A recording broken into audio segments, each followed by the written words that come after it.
Helene, the president's going to speak to the country about Libya tonight for 15 to 20 minutes. What does he need to do? Well, he has a lot of different audiences and he has a lot of different points that he's going to have to make. He's coming under a lot of criticism, both from the Hill and from foreign policy experts in other countries as well, as to what exactly is our vital national security interests in Libya. One of the things that President Obama will do tonight will be to talk about the number of humanitarian lives, civilian lives that have been saved. But that's a sort of talking about a negative, talking about a genocide that didn't happen is, as Hillary Clinton explained yesterday, a little bit difficult.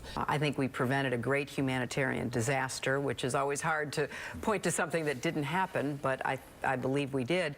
Now, the president over the weekend in his internet address said the campaign is working. Today, I can report that thanks to the brave men and women in uniform, we've made important progress. Could it mean that we have a very quick exit and victory, whatever victory is in this context? Well, President Obama will certainly love a very quick exit. I don't know that that necessarily will be the case. It's starting to look a lot like a civil war. What's the worst case? Worst case is we go through years and years of this, and it turns into Saddam Hussein in the night. That man lived under no-fly zone for 12 years. That's got to be what Bob Gates is worried about, although he's not going to be around to oversee it. No, he's not.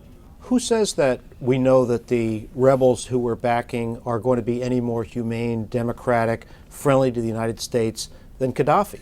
What does the administration say about that? Within the administration, there's definitely a lot of ambivalence. One of the things with Obama's speech tonight is I'm very curious as to how ambivalent he's going to sound. Because when he's come out in the past week and a half since this campaign started, he hasn't sounded that gung-ho either. Now, there have been times when this coalition the United States has put together has seemed a little bit shaky. The Arab League, France wanted to go full speed ahead. The Arab Germans League thing don't. was just like really, I think a lot of people in the administration were very perplexed and really kind of annoyed about that. Amr Moussa, who's the former head of the Arab League, turned around and said, oh, but we didn't mean for people to get killed. You saw a lot of frustration among people in the administration. So what happens if this coalition frays? Does the United States own the operation, or are they happy to own it?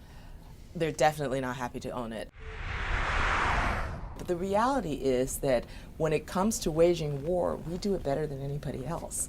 The whole extricating ourselves process, which Obama has started and is trying to turn over now, I'm really curious as to how we're going to do that and how that's going to work. Thanks, Helene. Thank you.